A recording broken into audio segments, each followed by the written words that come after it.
Reinforcement. Reinforcement is anything following a behavior or a response that increases the probability that will occur again. Okay. Reinforcement is something sometimes talked about as reward. Reinforcement increases or strengthens a behavior, a desired behavior. Now, there's different kinds of reinforcers. A reinforcer is a reward, right? Something's going to reward a behavior. Some are naturally occurring, but primary reinforcers, such as hunger, thirst, okay, and they meet a basic biological need. Food is a primary reinforcer. Okay? Water, touch, affection. Okay? Some things are naturally reinforcing. A secondary reinforcer is rewarding because it's been somehow paired with a primary reinforcer. In other words, we've learned to think that a secondary reinforcer is something good. Tokens, gold stars, praise, and this is funny stuff. So praise is very close to being primary reinforcer because we all get warmth, affection, physical touch. Those are all primary reinforcers. But tokens, money, gold stars, anything that we learn to appreciate. It's not something that's using a basic biological.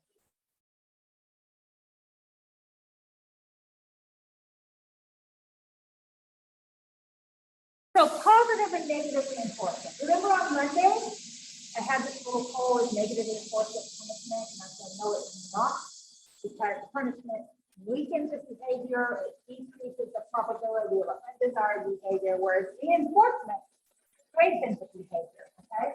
So there's two types of reinforcement, positive and negative.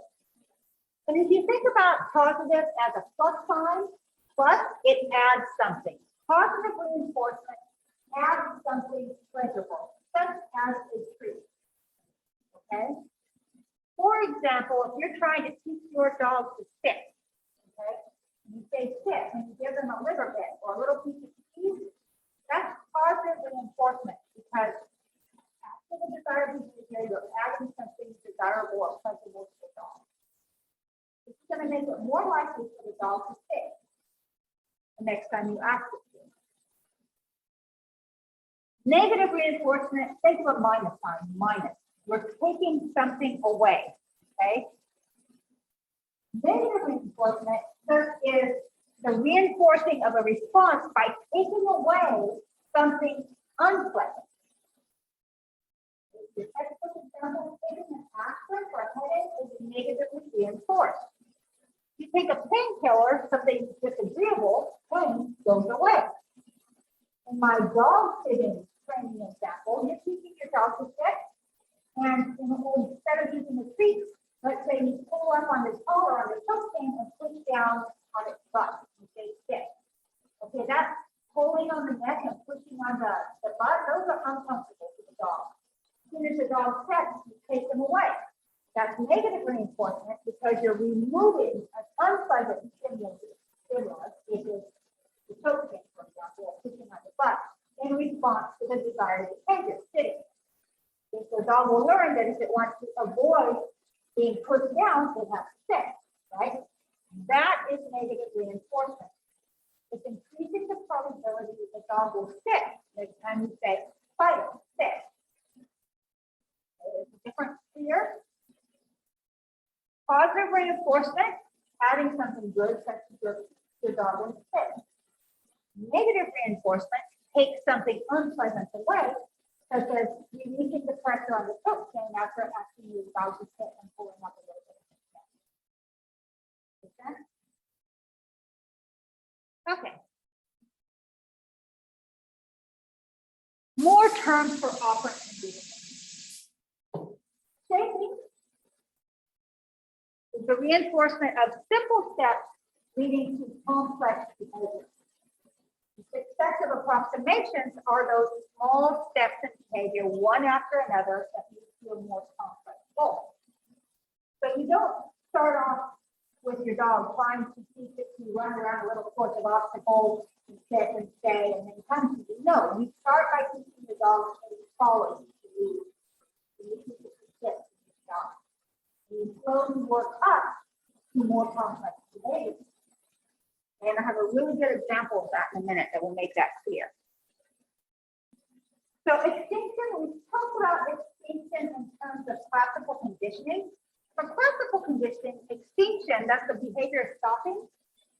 That happens when the conditioned stimulus is no longer followed by the unconditioned stimulus. So in the example of Pavlov's dog, they learned that a metronome tone was going to mean food was coming. So they salivated as soon as they heard the bell, right? The tone is metronome. But after several days of no food coming afterwards, they stopped salivating. That's extinction. So for operant conditioning, it just says that the behavior will cease if it's not reinforced. So think about back to Skinner's box. Remember the rat in the box that had to press the bar? So the rat learns that if you press the bar, you get a treat, you get some food out of the spot, right? But after pressing that bar time and time again, eventually, and having no food come out, eventually the rat's going to stop pressing it. Because it's work to press it and no food is coming, right? Okay, if you're a dog, you teach the dog to sit, and then from then on, you never reward it, never ask it to sit, never reward it, never say good dog or anything to sit, but this one your dog's going to stop sitting, right? Because what was the point? However, just like with classical conditioning and operant conditioning, spontaneous recovery of a learned behavior will happen, right? So if the dogs don't hear the metronome for several days after they've already had the behavior extinguished by not having food after the metronome, several days rest, they hear the metronome, well, they're going to be some salivation is going to happen because learning is a relatively permanent behavior. Okay, and then as soon as they have repairing, it'll happen quickly. Same with learning will happen quickly. Same with operant conditioning. Okay, the rat's going to keep occasionally pressing the bar. Okay, and once food starts happening, they're going to press bar like before. With your dog, maybe you're busy for a couple months. Basically, all you do is open the back door to let the dog in and out. Feed it. That's all you do. You don't bother to teach it to sit. Oh, after a couple months, you decide you're going to ask the dog to sit.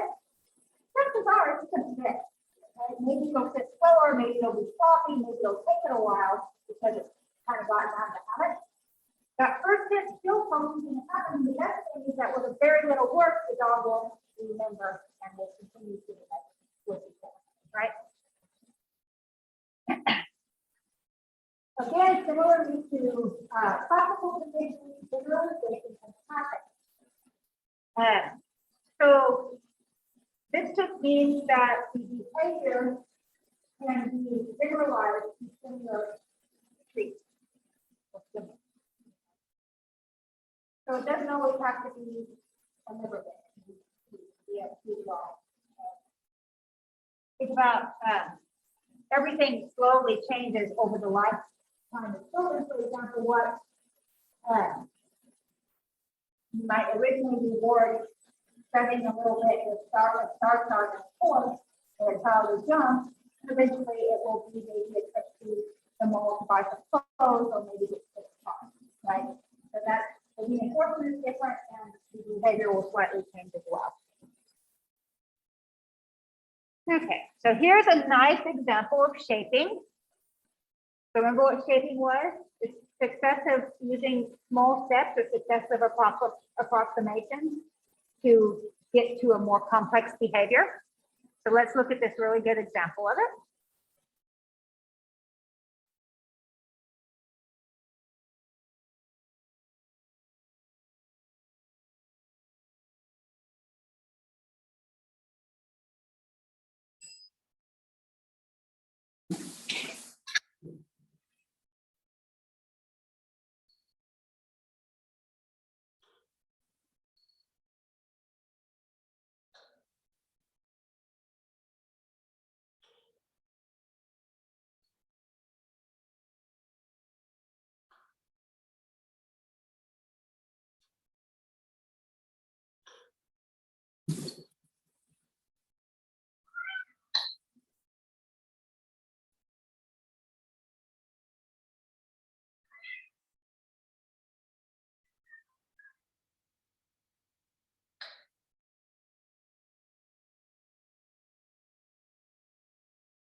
All right. So that should make clear what successive approximations is shaping. So they're shaping that behavior, right?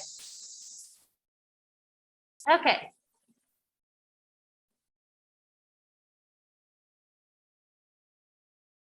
Here's just a handy table from your textbook. Now, in application assignment 1, you are going to be asked to find examples of classical conditioning from media, such as advertising or film. And you're also going to be asked to find examples of operant conditioning, one from media and one from your real life, from your life. So it's going to be helpful to refer to this kind of chart and understand. I'm going to show you another one of this. It's also useful. But this one is just a listing of the similarities and differences between operant and classical conditioning. Okay, so one aspect of operant conditioning that you need to know for the exam and for application assignment 1 is schedules of reinforcement. This just means when is a behavior reinforced or rewarded, right? Or punished, if we're talking about punishment, which we're not yet, okay? So one important thing to know is the partial reinforcement effect. And this is just the way the tendency story response that is reinforced after some but not all correct responses to be very resistant to execution. It doesn't go away easily. Okay? That's because the animal doesn't know when it stops. Right? So if your dog knows that every time they come and sit in front of you and look at you, you're going to give it a treat. It's only going to do it when it wants to treat, when it's kind of hungry or something.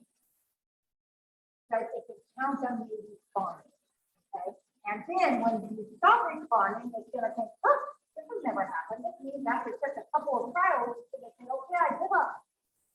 But if when your dog comes and sits in front of you, you sometimes give it a treat and you sometimes don't, two things are going to happen. One, the dog's going to check in every now and then because they think, well, maybe it won't happen. I won't get a treat in an hour, but I will now. And two, it's not going to know when the treat stops because it's used to sometimes it happens and sometimes it won't. So the dog is more likely to persist even after you stop giving treats to come try again and again.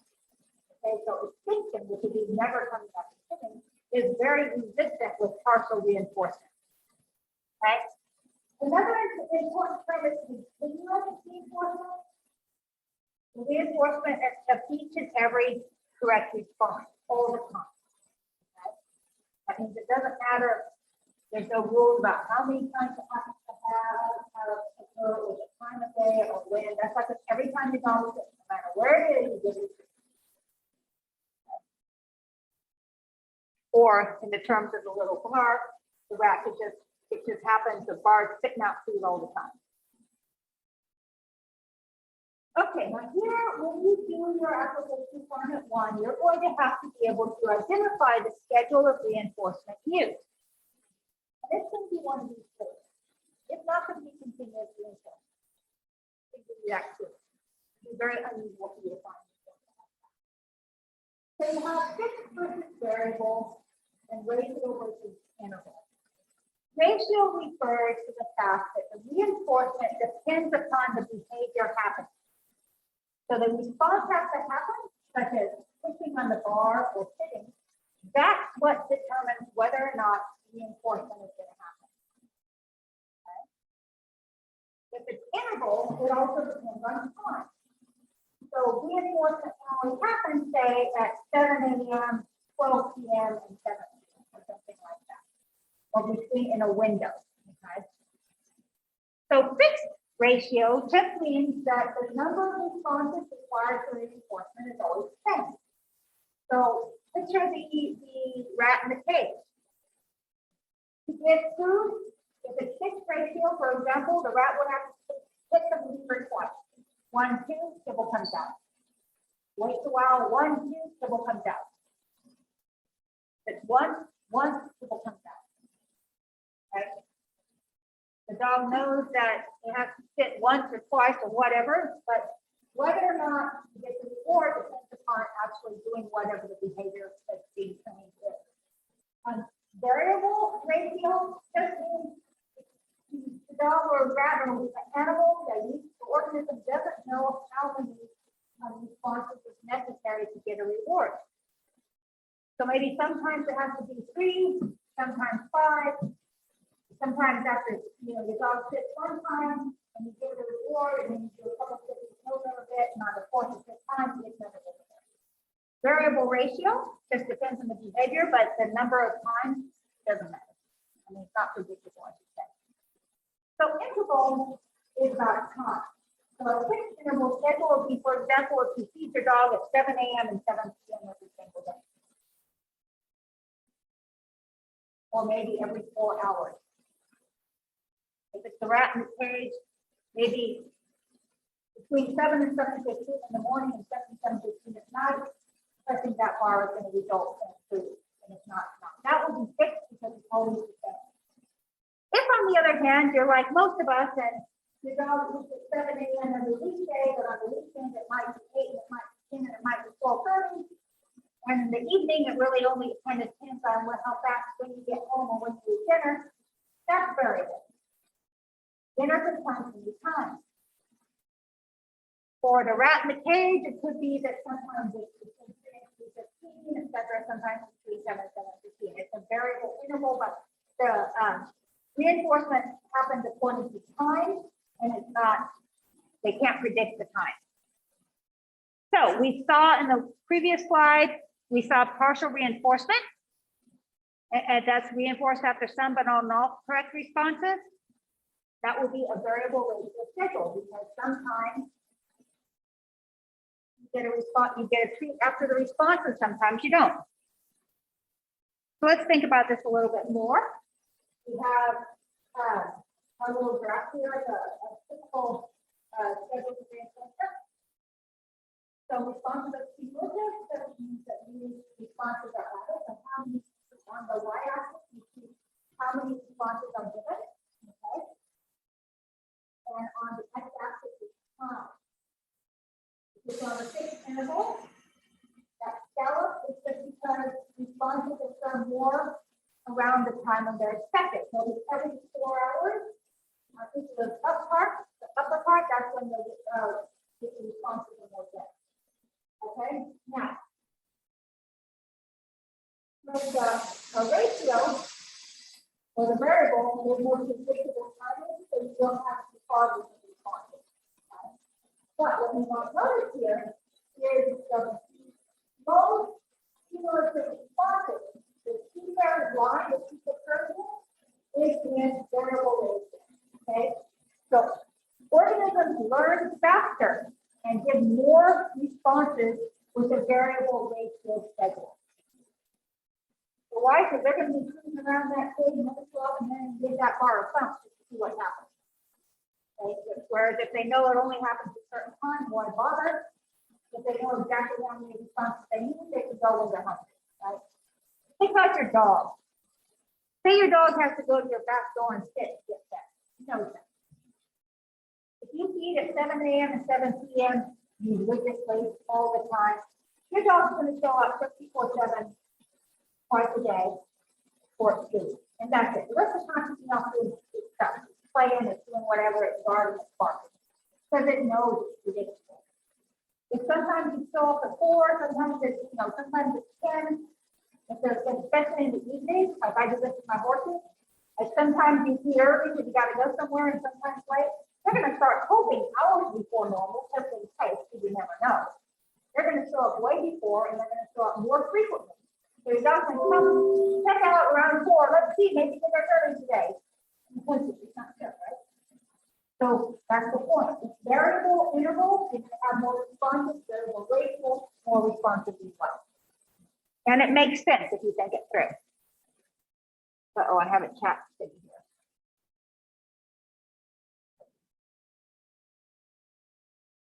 Okay.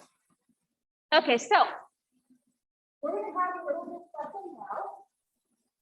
Now, in negative reinforcement, remember that's not punishment. Negative reinforcement is you're trying to reward a behavior, increase a desired behavior happening by taking away something unpleasant. So my example of the dog sitting, you say sit and you push down in their butt, which is unpleasant. As soon as they sit, you relieve that pressure, you're taking something unpleasant away. So what I want you to do, I want you guys to get in groups, and I'll put you guys on Skype, I'll put you in a breakout room. I want you guys to talk about examples of negative reinforcement and find one to share with the group. Okay, and I'm going to give you 5 minutes to do it. So you have to, why don't we make 2 groups in the room, 1 of 4 and 1 of 3, okay? And I'll make a group here. All right, go ahead. Let me make a breakout room.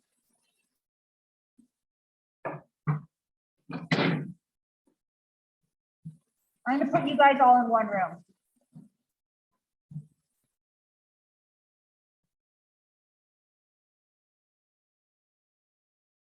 Oh, wait, they're supposed to be open, sorry. Okay, now they're good, I think.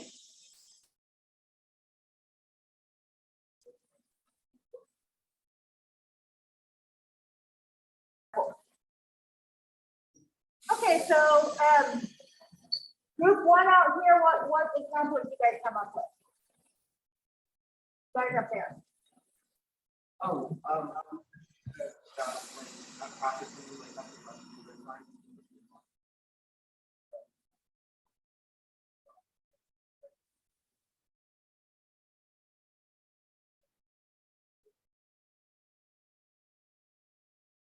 What's this run suicide thing? if you're talking too much, like very fast,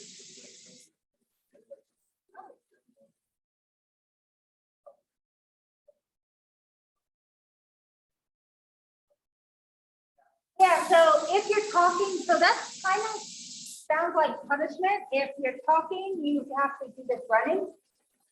So you're saying that once you're running, take it, say it's okay. I think this is more of a punishment. This is my time.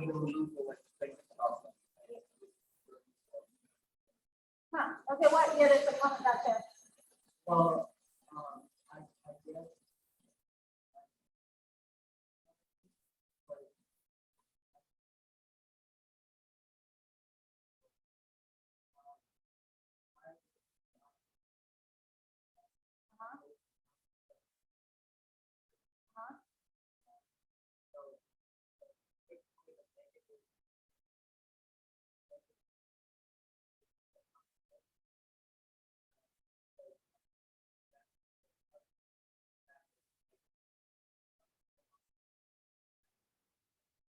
Okay, so yeah, I just, so the other thing here is that once you're on your back, you get a foot on your head, and that's going to discourage you from being on your back. So both of these things I think are better thought about as punishment because that's what we're talking on. The whole idea of this is to decrease an unwanted behavior. And when we're decreasing a behavior, it's punishment. And to be fair to you guys, we haven't covered punishment yet.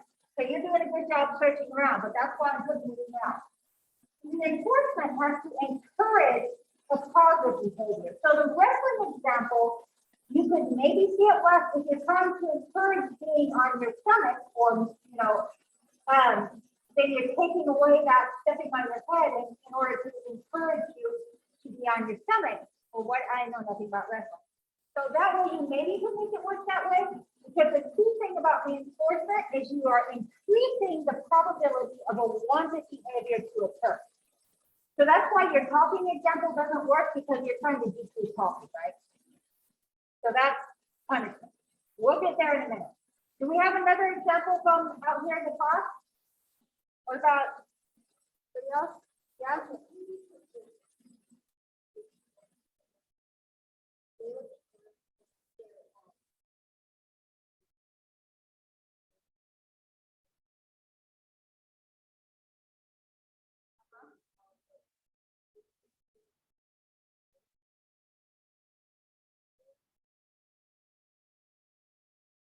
Yes, good.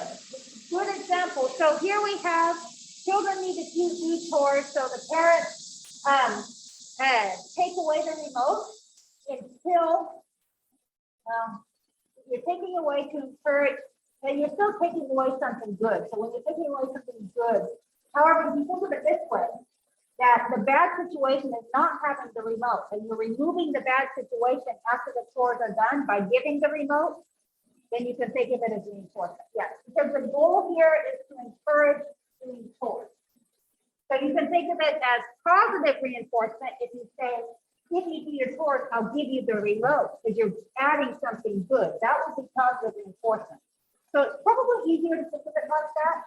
If you wanted to call it negative reinforcement, you could say, you're banned from using the television, okay? And we'll take away that ban if you do your chores. Negative reinforcement is taking away something unpleasant. Does this make sense? Is this helping you guys understand a little bit? This is why I made you guys do this. Let me see if you guys, how about you guys, you Zoom people? Do you have an example? Remember, you got to unmute yourself to talk. So the only example that we could come up with was like maybe like taking a Tums or an antacid before like you eat something acidic or spicy to like negate the like bad effects that it could have. Yep, that works. So the idea is the bad thing that you want to take away is feeling sick, feeling not really good, and taking a Tums will get rid of that. So the behavior you're trying to encourage, if you're a Tums company or whoever sells Tums, is buying and taking more Tums. Okay, the way they encourage that is that the taking a Tums will get rid of a bad feeling, right? Does that make sense? Okay, so this is going to help when we talk about punishment in a minute. I think you guys will understand why your example of talking is more punishment. Okay, so good. Let's continue here. Did I restart the recording? Yes. Good. Okay. So just to, I'm going to say this a million times, negative reinforcement is not punishment, okay? Negative reinforcement is reward, because you're taking away something unpleasant, okay? Like the state of not having a television, if you look at it that way. So let's go over punishment a little bit. I'm repeating this a lot because for your application assignment 2, you need to identify what the example is, so you have really clear that reinforcement is encouraging behavior and punishment is discouraging. So your official definition, punishment is any consequence following a behavior that makes that behavior less likely to happen again. Just like reinforcement, we have positive punishment, also known as punishment by application. You're adding something, okay? Your punishment by application, positive punishment is adding something unpleasant. Okay, like making you run around because you're talking. You're adding running around because it's unpleasant, because you're trying to discourage talking.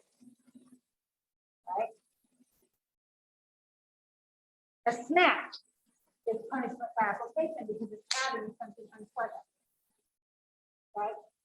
The most important thing to remember is the goal of punishment is to get rid of bad behavior. So if you're trying to decrease the behavior, it's going to be punishment. Yes, question.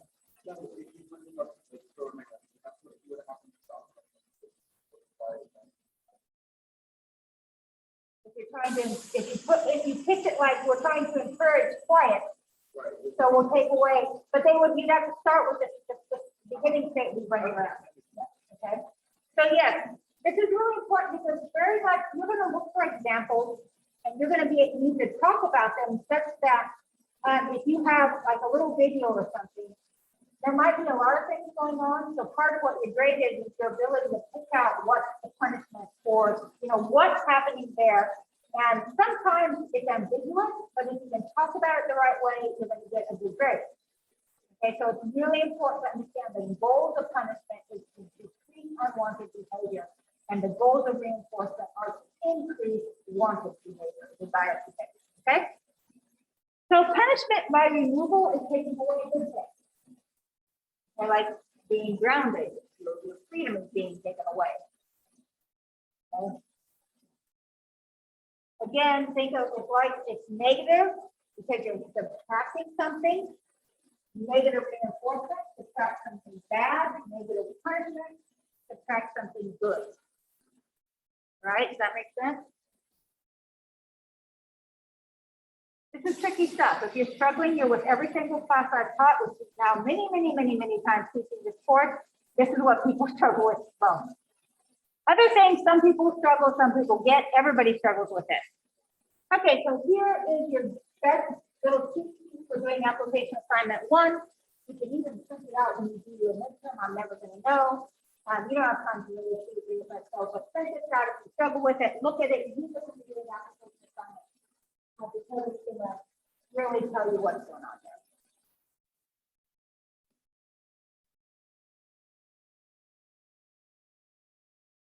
Okay, here is,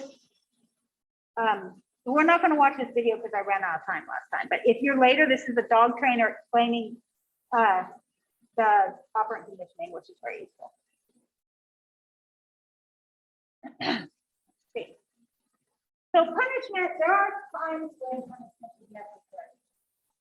Okay, punishment, there are some behaviors we simply don't want to happen. For example, we don't want our dog to bite us. We don't want our cat to destroy all our furniture. We don't want children to develop terrible habits or habits that interfere with their learning to be productive citizens. We don't want children running out into traffic. The trouble with punishment is that it's hard to control it properly. It's got a lot of drawbacks. First, severe punishment will cause the person or animal, rather than stopping the behavior, they're just going to avoid the punisher. They'll fear the punisher. Fear is not conducive for learning. And in the end, what we want things to do is to learn to act in the proper way. Okay? Because punishing, if you just get rid of all bad behaviors but don't encourage good behaviors, you're going to have something that's not really doing anything. That's not good. I'm thinking of animal thinking here. Punishment can avoid lying. Who has lied to avoid punishment in their childhood? Yeah, most of us do. Or maybe we don't lie directly, but we try to avoid saying the truth. All right. Punishment creates fear and anxiety. And as I was saying, fear and anxiety are detrimental to learning. If you are training an animal, what you do not want is your animal to be fearful. It's not only about being fearful of something physical, it's about uncertainty. People, as well as animals, cannot learn properly and well if they are scared, anxious, or uncertain of what they're trying to be taught. So getting angry, that's the worst. You can have punishment without anger, which is preferable, right? But getting angry or confusing an animal or a person, punishment is someone that often confuses, because if it's not immediate and clear to the person or animal what they're being punished for, they're just going to get anxious. And then they'll be really hyper-vigilant trying to figure out what went wrong. And that will keep them from being able to focus sufficiently to learn to do right. If that makes sense, right? You need to let organisms learn, and you can't do that if you make them fearful. So here's a quote from B.F. Skinner. Now, he wrote a book called Beyond Freedom and Dignity, which is really good. And he believed, and B.F. Skinner was the operant conditioning guy. He believed in reinforcement. Okay, he believed that we learn because of the consequences of our behavior. And he says, except when physically constrained, which is the worst thing ever for him, dignified when under the threat of punishment. Okay? When you're not free or dignified, you cannot you cannot act proactively. You cannot act in a beneficial way. You cannot learn, right? Here's another little chart comparing major enforcement with punishment by removal. Okay, so both of these things are removing something. They're negative, right? And this message is something so confusing. So the example of negative reinforcement is stopping at a red light to avoid getting an accident, right? Okay. You're doing something you should do, which is stopping at a red light. That's behavior we want to encourage. And you're doing it because you're avoiding something unpleasant. Okay. Punishment would be losing your driver's license because you got into too many accidents. Okay. Losing your driver's license because you ran too many red lights. Getting a ticket because you ran a red light. You're applying something bad would be getting a ticket, right? Losing your driving license would be, losing something. Punishment or removal, which is negative punishment. Better example, negative reinforcement, when you're driving your car, you don't put your seatbelt on for 60 feet and it drives you absolutely crazy. You put your seatbelt on to remove that negative stimulus, which is the seat. That's negative reinforcement. You're encouraging seatbelt work. Negative punishment is getting a ticket for not wearing your seatbelt. You're punishing the failure to wear a seatbelt, which is something you want to do, with a getting a ticket. Getting a ticket was removing. Why is it punishment by removal? Because it's removing money from the pocketbook, right? That makes sense? Being grounded is punishment by removal. Negative punishment, you're losing your freedom. Negative reinforcement is just doing something right to avoid punishment or scolding. So take a good look at this one. Obeying a parent before we can get the punishment. If you're avoiding punishment, scolding is a punishment, right? If you're avoiding it, you're doing something properly. That's an example of reinforcement. This is so important when you're talking about your application assignment. So just pay attention to how you're talking about it. Okay, back to punishment. So punishment sometimes is important. Sometimes it's necessary. We all know we were all kids, okay? We probably wouldn't have grown up to this late things in my case without some kind of punishment. And sometimes it's necessary. There are ways to make it more effective. First, it should follow the behavior that's being punished as closely as possible to the behavior. With animals, they're going to forget. Given time, they won't know why you're punishing them. They'll just think that the body must be crazy, right? Even with people, this is important. Okay, there's nothing worse than like having a parent or your significant other, you suddenly notice that you're mad. Now, you don't know what to give. Okay, that's a terrible feeling, especially if they get your silent treatment. You know you did something wrong. Okay, all that time you're being anxious about what you did. Okay, instead of doing something productive.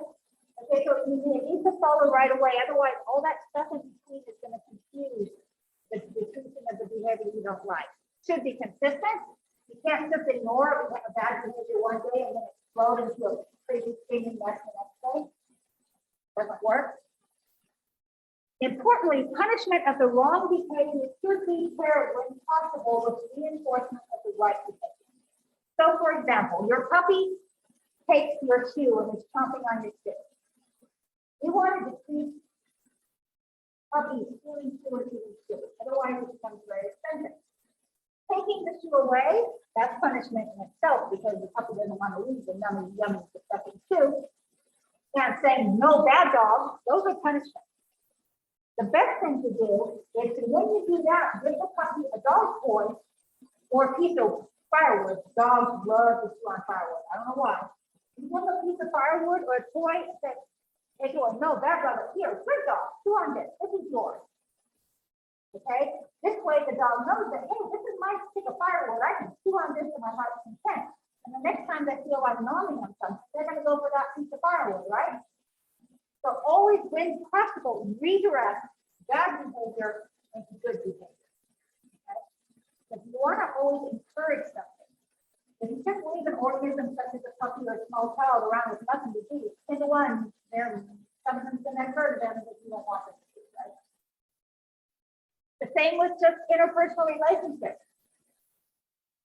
Rather than screaming at your significant other for leaving dirty dishes in the sink or the toilet seat up or whatever it is that's really driving you nuts, say, could you please do this and be nice and reward something special, right? It works better for everyone, not just puppies, also older people. Okay. So to repeat, and I know I'm being a pain about this, but it's important, reinforcement strengthens behavior, punishment weakens behavior. Positive means add something, think of the plus sign, okay? Pleasant for reinforcement, unpleasant for punishment. Negative, think of that minus, you're removing something. Okay. Other aspects of operant conditioning. Discriminative stimulus. And this is just something that is asking for a specific response to obtain reinforcement. A cue. Think about training, be it a person or a puppy. The more specific, distinctive the cue can be for that behavior, the easier it is for the organism to understand what is wanted and to respond appropriately. So that's a discriminative stimulus. It's a cue. Again, distinction occurs if the behavior is not reinforced. Why is this important? Remember that attention is reinforcing. Even negative attention, what you would think is negative, even like yelling or saying or picking up or whatever, that's reinforcing. So the best thing to do when your child has a temper tantrum is just ignore it. So if you're in the middle of a crowded supermarket, the best thing to do is just let your child throw stuff on the ground and scream and just go on about the business. Other people tend to look totally used to do that, especially if you're in Spain. I do that to my kids. Like, well, pick him up. I'm like, no, that's reinforcing, right? Ignoring something will eventually extinguish it because if they don't get a reaction, there's no point in that temper tantrum. Same for animals jumping on you. You could say bad dog or whatever, but just ignoring it will also work. A response is a type of reinforcement. Okay. So certain behavior is really hard to condition one way or the other. Instinctive drift refers for certain behaviors to be genetically controlled patterns, and you can't really get rid of it. So animals come into the world with certain behaviors that they just are innate, okay? They're born predisposed to perform them, to learn them, etc. Differs from species to species. This just means that contrary to what B.F. Skinner originally believed, some animals cannot be trained to do or not do certain things. Chickens will be pet. Chickens are going to pet. No matter what you do, you can't teach chicken not to pet. Ducks follow people when they're born. So do bees. So the cats, for that matter, they're so innocent, they'll just follow anyone, are you my mother? Okay? Animals are predisposed to certain behaviors. Some of them are maturation and they'll change as they grow. Some are just going to stay that way. For example, raccoons dump their food in and out of water before eating. When we talked about the Skinner box, I mentioned that it doesn't work so well with raccoons. So you cannot really teach raccoons not to wash the water. If you live in a place with raccoons and you have a water bowl out for the dogs outside, it's probably going to get dirty because the little things from varmints are coming and wash the food. It's better to put a separate, easily accessible raccoon washing bin rather than expect them not to dump the food into dog water. They do that. Ravens also put their food in water, especially if it's like stale bread or softens it up. Animals are interesting that way. So not everything can be conditioned or taught. More stuff, behavior modification. Okay, so now we're kind of in the realm of very much as far as cognitive behavioral therapy. Therapy, people who want to change their behavior. Behavior modification, children, for example, who are having behavioral issues in school. We also apply to animals, of course. The use of operant conditioning to bring about change in the behavior. Another term is a timeout. You guys know what a timeout is? Okay. The idea is you remove the child from any kind of attention, because as I just said, attention is very important in itself. So you have to go to kid to go sit in a quiet place and do nothing. Didn't happen to me, it probably wouldn't have worked because I like quiet places, because I just daydream. But it does happen for some people. We'll discuss that in developmental. We'll have a discussion about different ways to deal with child misbehavior. A token economy is just when your school reinforcement system is token, is reinforced with tokens, such as stars. Maybe you get 10 stars and you get a toy. Okay, it changes as people grow up. Like maybe a child gets 10 stars and a toy, and a teenager gets driving privileges, right? Applied behavior analysis, ABA, you can be certified in this. This means modern behavior, modern term. Behavior modification, shaping techniques to mold behavior. It can be children, it can be adults. Here we have another one. Sometimes people go to therapists, and sometimes I have life coaches. We'll talk about that in chapter 15. Life coaches aren't therapists, but they do help people work through their issues and try to modify their behavior. And so they do use, you have actual applied behavioral analysis, make your test person to therapist. But anyway, biofeedback and neurofeedback. The use of feedback about biological conditions to bring voluntary responses such as blood pressure and relaxation and voluntary control. So that would be like notice breathing deeply and noticing how that changes your pulse, for example, your heart, right? fMRI, neurofeedback. This is just using information that we can use nowadays in order to try to help people modify their own behavior. So they get more in touch with the way their body is responding to stimuli in the environment. Okay.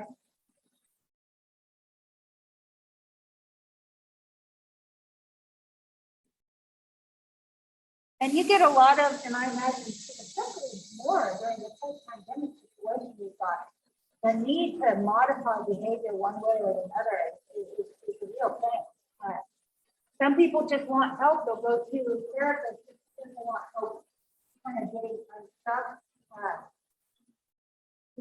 dealing with overwhelming feelings of not being able to deal with things, right? These are all things that are very much amenable to kind of cognitive behavioral therapies and other things that allow you to modify your behavior. Okay, so we finished operant conditioning. Notice this chapter, operant conditioning is a lot of stuff. That's why I spent a lot of time on it. It's also going to be kind of confusing. It is very important because the principles of operant conditioning are very much used in therapy of many different kinds. Also, classical conditioning, which is about phobias. Okay, phobias. There's a lot of stuff that people have to deal with that the therapists or whoever they're working with, they use the principles of classical.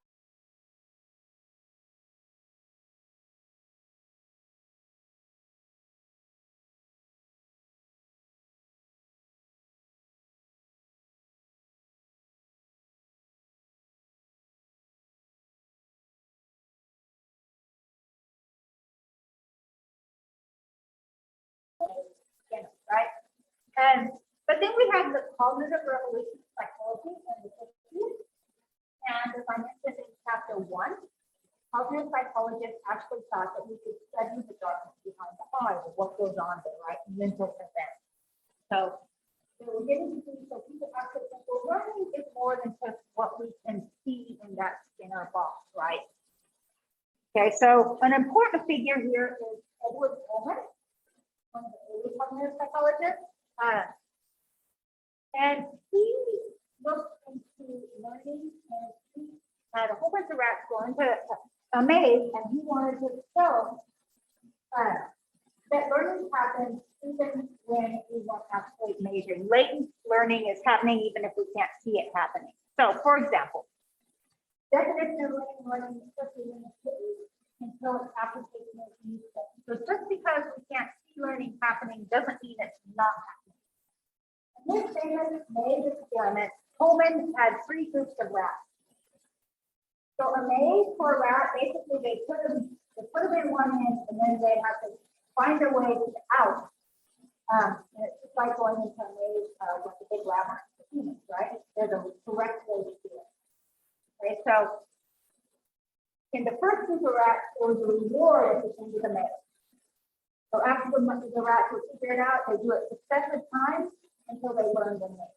So the first time they might use a whole bunch of dead ends.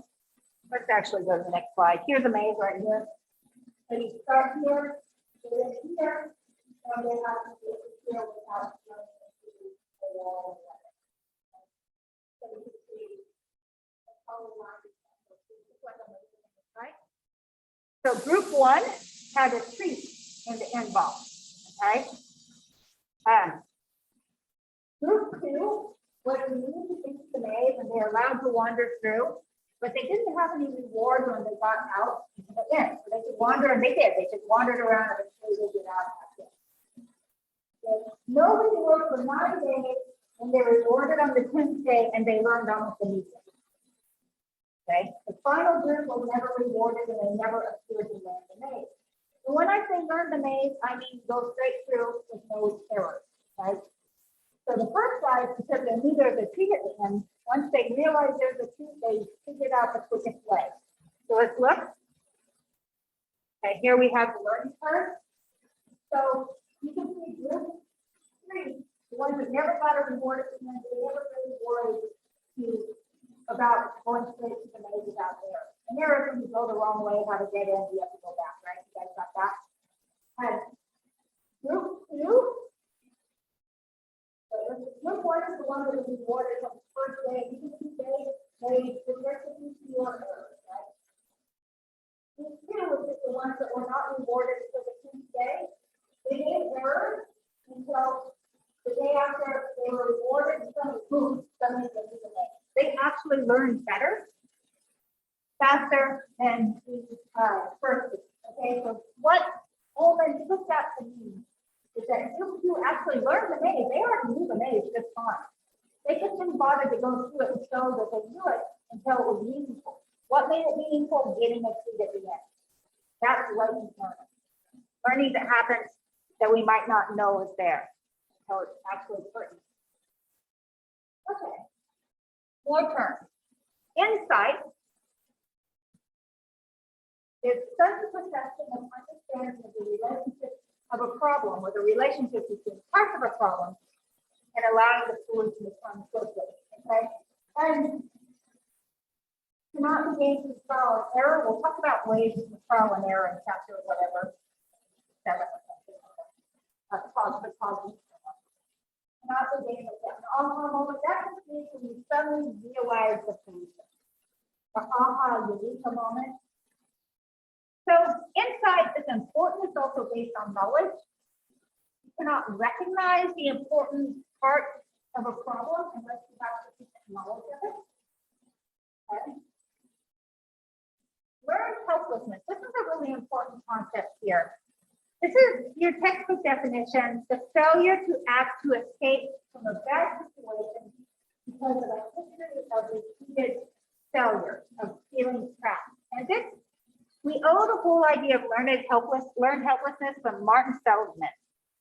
And what he did is he put dogs in a box with a cage and stuffed them. And then open the thing. So dogs, if you put dogs in a box like this one has stopped on the floor. The first time you put it in, they're in a stage, stop to see what they do, they come out immediately. If, however, you put dogs in the soft side and block it so they cannot escape, you stop them several times, and then you open up the escape, they won't escape, even though they can. And the idea here is they learn that they cannot escape. So they just accept the punishment. This is a very important concept in psychology. It is now applied to people in general. Okay, so for example, people in abusive relationships, learn helplessness, and so they eventually stop trying to escape. This is a fact. People suffering depression can also have learned helplessness because they, in their moments of for depression, they really cannot do anything. They learn they cannot deal with life, and even when they're in a better moment, they don't try. They can have learned helplessness in any situation. Children can have learned helplessness, but they're not allowed to self-advocate. Okay. The point is, if you repeatedly expose people, I even saw it talked about in the whole nation at one point last year. People, animals, whatever, if you put them in bad situations from which they really can't escape, even when that whatever is stopping them from escape goes away, because they've learned if they're helpless, they don't try, they don't just take advantage of the situation that is there. And when you go back to the abusive, abusive partnership, enough abuse occurs, the person, which is usually a woman, even when she has an opportunity, she can be allowed to go out and about and everything because she's learned that she can't do it, right? So Martin Seligman, first he did this horrible dog shocking thing. Since then, he's become known for positive psychology. He actually set up the Positive Psychology Center. I think he did it because he felt guilty about the dog. Maybe he did it because he saw that this happened in humans too, and he saw the importance of looking at mental health from the perspective of positive psychology. It is focusing on the adaptive, creative, and more fulfilling aspects of human experience. Okay, rather than focus on mental disorders, focus on the good. Here's the definition that in the Positive Psychology Center is the scientific study of the strengths that enable individuals and communities to thrive. Okay. This was what Seligman did after he exposed a lot of dogs to chocolate pockets and incapable of something to get away with. I still think he was trying to make up for his mistakes. Okay, finally, and this time I'm not quite so out of time, we've covered classical conditioning and operant conditioning, two types of learning. We talked about cognitive learning theory, where we're basically saying that learning happens even when we're not measuring it, even when it's not measurable, okay, right? That it's more complex than the behavior is said and not all, etc. And now we have a third form of learning, which is cognitive learning. Now, before we get to this, there's an extra credit quiz on Canvas. You have an access code. Copy this down and do it today and you can get extra credit. It's on Canvas. That's the access code. You can snap a picture of it. I'm not going to let you do it in class if I was going to, but I want to finish the lecture. So. Everybody got that? Damn wow. You guys got that too on Zoom? Good. Okay. So observational learning. Basically, we learn by watching. Albert Bandura is the researcher responsible for making this a real big thing with his social learning theory. But the principle is that if we're watching someone perform a behavior, we can learn. Okay? Importantly, learning and doing are conceived of as separate things. For behaviorists such as Skinner, you had to perform a behavior in order to learn. Why? Because for Skinner, all learning is based on consequences. And if you don't perform the behavior, you don't have a consequence, right? For practical conditioning, it's all about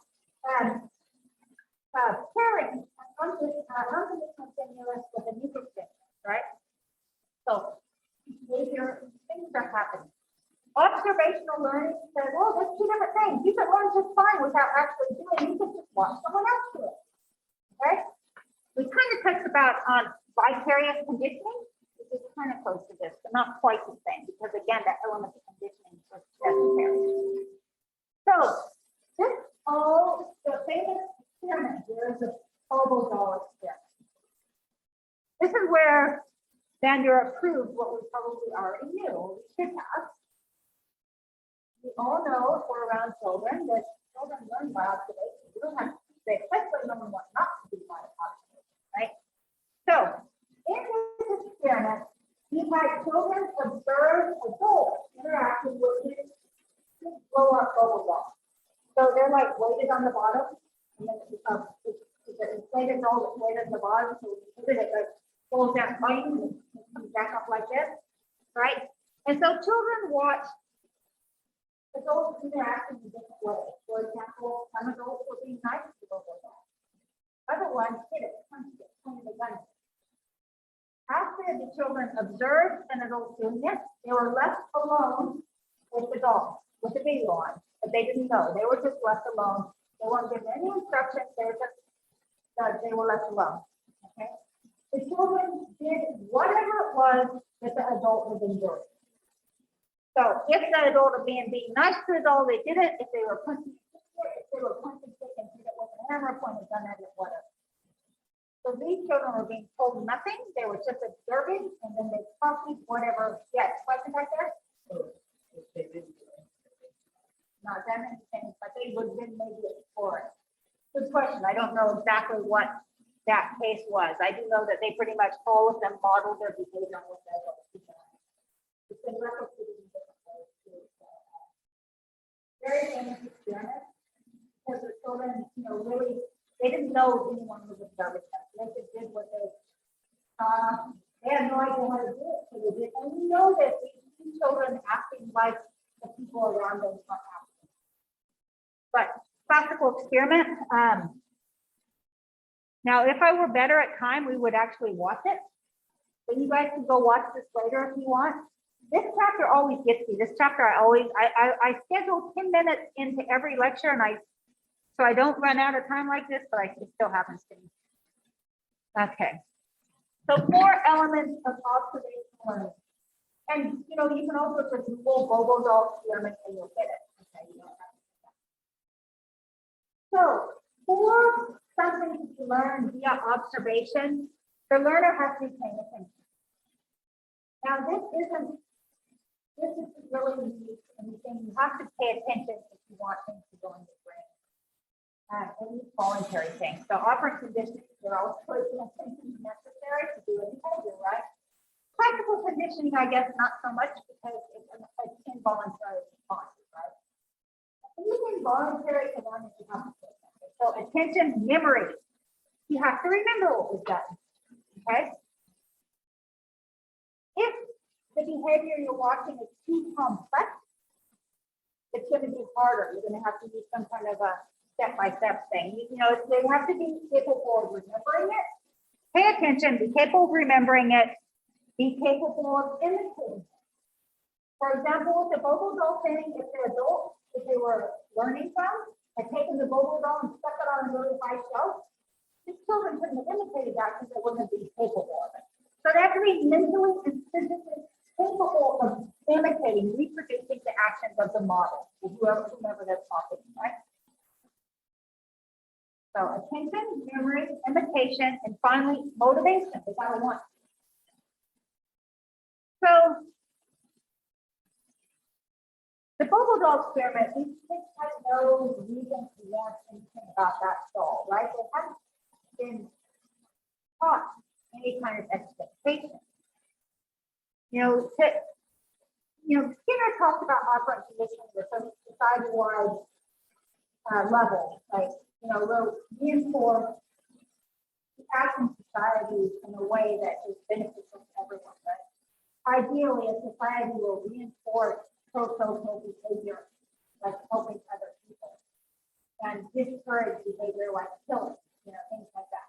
Well, the same for observational. Ideally, we're going to make it so children grow up observing true models, not too bad models, but exemplars, which are good models of moral behavior, right? So the whole desire part, we need to get that to kids, so right now you can see anything. You can see really bad things. Fortunately, we don't imitate everything because we don't have the desire. Right? So people have this big fear about video games, that playing violent video games is going to make people more it doesn't actually happen. Okay, the science on that, we get any relationship between it, because they don't have the desire to. But anyway, those are the 4 elements. Now we don't have, do you think observational learning happens in animals? This is another discussion we would have if we have time.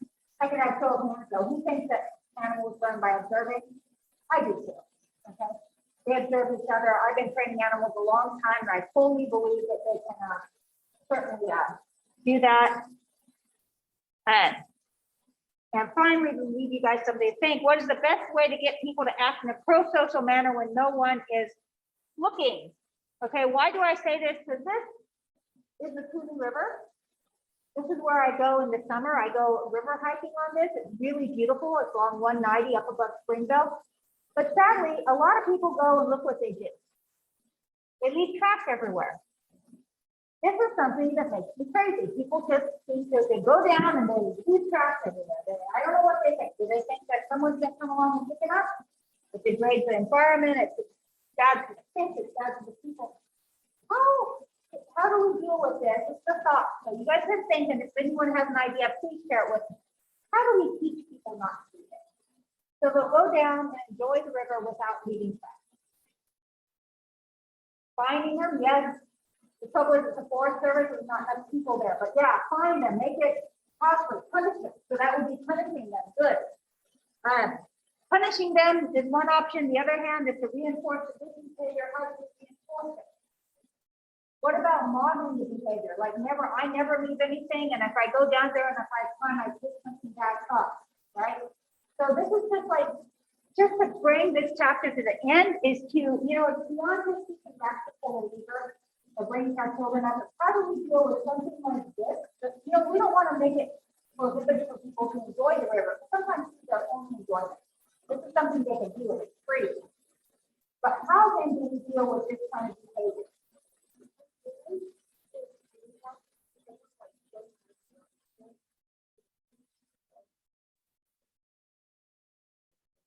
Absolutely, and there are some trash cans, but they're up at the cars. You have to understand you have to go down a long way to the river. And people seem to not be willing to bring their trash back up. Now, one could put a trash can down at the bottom, which I guess is the perfect rule to this. But of course, someone has to pull it up. But that is one thing I thought is at least it will be in one place. But yeah, that's one possibility.